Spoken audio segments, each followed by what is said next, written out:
It is a wonderful, gorgeous, sunny, hot weekend in York, which is really unusual, but I've enjoyed it. I went for a really long walk. I've been playing a lot with my cats who are busy napping, and yeah, just kind of read a lot of books. So one of the things I wanted to talk to you all about today is something that's really near and dear to my heart, which is what are the things that are probably stopping you from succeeding, from making the most of your time blogging, whether it's on Medium or somewhere else even. I think a lot of the fears people have are things that a lot of us have in common, and they're kind of, whether it's blogging or something else, it's going to be similar issues. But I want to talk you through them, and I want to talk over how you can start to overcome them and what tactics worked for me.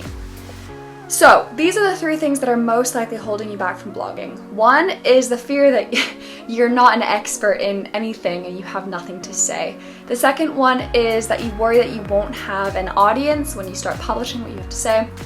And the third is that when you do publish, it won't be perfect and you're going to publish stuff that's wrong or that will make people angry. So let's break each one of those down and talk about them and figure out what's happening.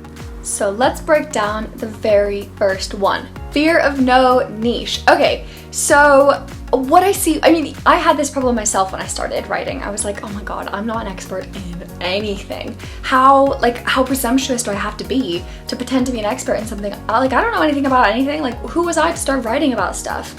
But then a funny thing happened. I started reading blog posts from anyone on WordPress, but also on Medium, and what I realized was what I loved most in a blog post or in a blog writer wasn't necessarily that they always wrote about the same thing really well.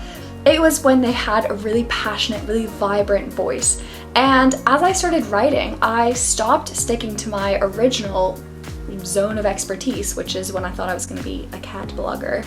And I started writing about things that I was interested in. Obviously I love my cats and I write about them all the time, but I was interested in psychology, self-help, cooking. And I found that as I started writing about these things that were aligned with my personal interests, my blog really took off because I think people could see that things I was passionate about, those were the things that I was writing the best in because I have such a natural curiosity and passion for those things. And I did all the research for them and I really enjoyed writing them, and I think that really came across in my writing.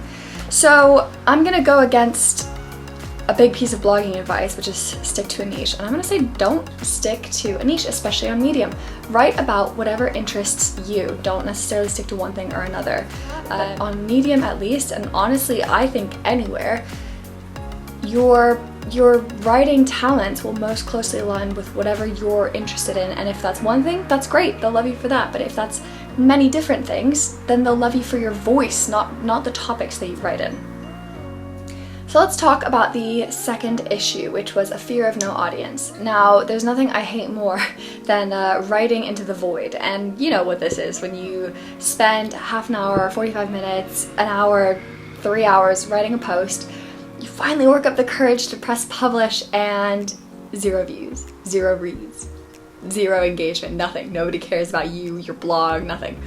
And that sucks, to be totally honest. I hate that. I write because I love writing, but I also write because I love getting engagement from people and kind of getting that validation that what I write resonates with folks. So there are two things that are going to help you here. First of all, Medium has a really powerful domain authority. What that means is that when people type stuff into Google, how to train your dog, how to make a good burger, or is it normal to blah blah blah. If you've written stuff on that topic, your posts in Medium are going to be much more highly ranked than random ones in WordPress. Take advantage of that. Make sure that a lot of your stuff in your post is filled with keywords so Google knows what your post is about, and that you maybe do a little bit of research around the topics that people in the interests you're interested in, things that they might be searching for, things that you would be interested in writing a blog post about. And that means that even if you have no audience, Google will give you a leg up, and that can be really, really powerful. I've had some stories that have, over a couple thousand views just through Google, just because people Google how can I train my cat to walk, which is something I wrote about. And yeah, give it a try, see how it works. Second thing is curation. Medium is unusual in a social media platform, and that has real people, real humans reading your blog posts and saying, this is really great. I really like this and I think that other people are gonna like this. So they will say, let's curate this in a couple of topics, things like, I don't know, politics, cats, love, relationships. And people who are interested in those topics will be shown your story. They'll get them in emails, they'll see them on the Medium homepage. So even if they don't follow you, Medium's gonna be like, I think you'll really like this. So even if nobody follows you, if you write well, Medium will give you that leg up to people who have never come across your content, but it thinks will. Both in terms of the algorithm kind of promoting it, but also the real live human curators who think that your post is worth showing to other people, and that's something that we should all strive for. Okay, finally, I want to talk about the third stumbling block, which is the fear of not being perfect. The problem is writing doesn't have a natural end. It's not like a sport where there's a finish line, a clear finish line that you can cross. Writing, you can always do better, right? You can always find another typo or get a better image or spend a little longer revising and polishing and making it perfect. That's great, because it means that your work can always be improved, but it's bad because it means you'll always have an excuse not to press publish. So I found personally the best tactic is to not think of it as like, okay, this has to be perfect, but to consider each piece I write as a round of practice, okay?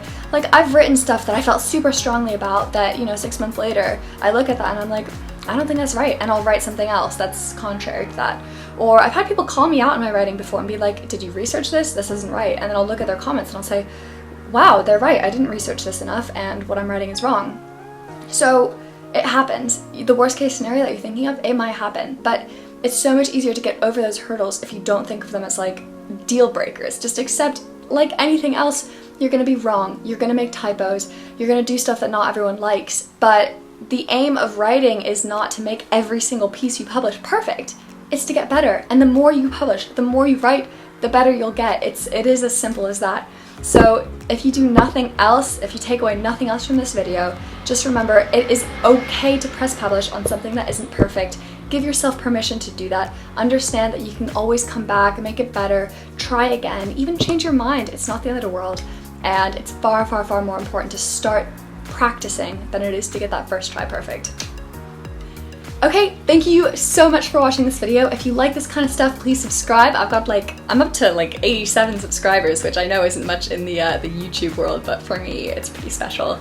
And if you've got any questions, if you have any topics you think you want me to cover, feel free to email me or leave a comment below. I'll get to all of them. And I would love to hear from you what you're interested in, what you like hearing about, what problems you have and that you think I can help you face. I'd love to hear you. So yeah, subscribe, leave a comment, all that other YouTube stuff, and yeah, thanks again so much for watching. Have a wonderful week.